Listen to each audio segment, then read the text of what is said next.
சுத்தம்ங்கிறத பற்றி ஒரு கதை. சுத்தம்னா என்ன சொல்லுவோம்? எதை சொல்லுவோம் சுத்தமாக இருக்கணும்னு? எப்படி இருந்தால் சுத்தம்?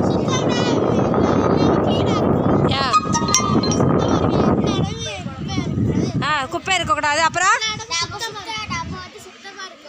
நம்ம சுத்தமாக இருக்கணும்.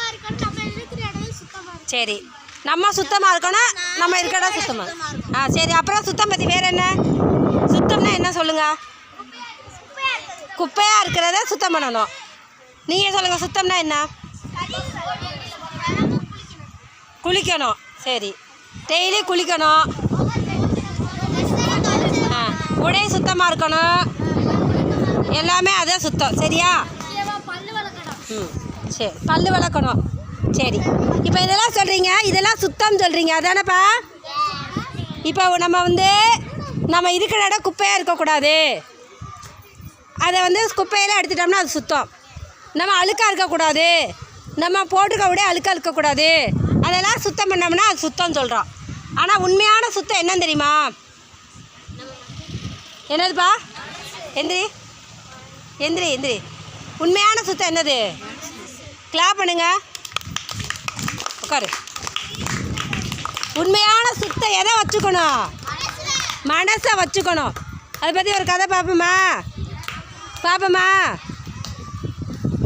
ஒரே பாபாஜிகிட்ட போய் ஒருத்தர் கேட்டாரா, நான் சுத்தமாக இருக்கணும் அப்படின்னு சொன்னாராம். அவருக்கு தான் இதே கேள்வி கேட்டாரா, சுத்தம்னா எப்படி இருக்கிறது? நான் இருக்கிற இடம் சுத்தமாக இருக்கணும், நான் சுத்தமாக குளிச்சிருக்கணும், நான் சுத்தமான உடை உடுத்தணும் அப்படின்னு சொன்னாராம். அப்போ சொன்னாரா, சரி வெளியில் இருக்கிறது சுத்தம் சொல்லிட்டேன், உனக்குள்ளே சுத்தமாக இருக்கியான்னு கேட்டாராம். என்ன கேட்டார்? உனக்குள்ளே சுத்தமாக இருக்கியா அப்படின்னா என்ன அர்த்தம்? உனக்குள்ள சுத்தம்னா என்ன சுத்தம்? மனசு எப்படி சுத்தமாக இருக்கணும்?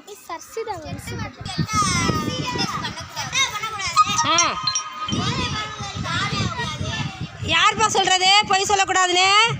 சரி, வேற?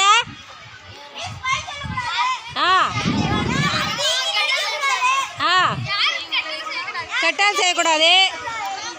சரி, இப்போ பொய் சொன்னனால தானே நீங்கள் செய்யாமல் இருக்கீங்க. பொய் சொன்னதுனால தான் செய்யாமல் இருக்கீங்க. அப்போ உங்களுக்குள்ள சுத்தம் கிடையாதுல்ல. நமக்குள்ளே உண்மையான சுத்தம் என்னது? நமக்குள்ள கோபம், அகங்காரம், வெறுப்பு, பொய் சொல்கிறது, களவாங்கிறது, நிறையா தப்பு இருக்குல்ல, நெகட்டிவ் இருக்குல்ல, இதெல்லாமே இருக்கக்கூடாது. அப்படி இல்லைன்னா தான் சுத்தம். இயற்கையாகவே எல்லாருமே எப்படி இருக்கோம்? சுத்தமாக தான் இருக்கும். இப்போ ஒரு மலர் பார்த்தீன்னு வச்சுக்கவே, மலர் இந்த பூ இருக்குல்ல, ஏதோ ஒரு மலர் பார்க்குற சுத்தமாக தானே இருக்குது.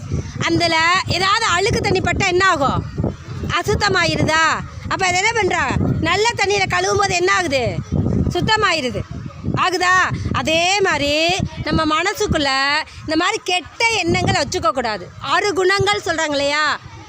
பேராசை, சினம், கடும்பற்று, முறையற்ற பால் கவர்ச்சி, உயர்வு தாழ்வு மனப்பான்மை, வஞ்சம் சொல்கிறாங்க.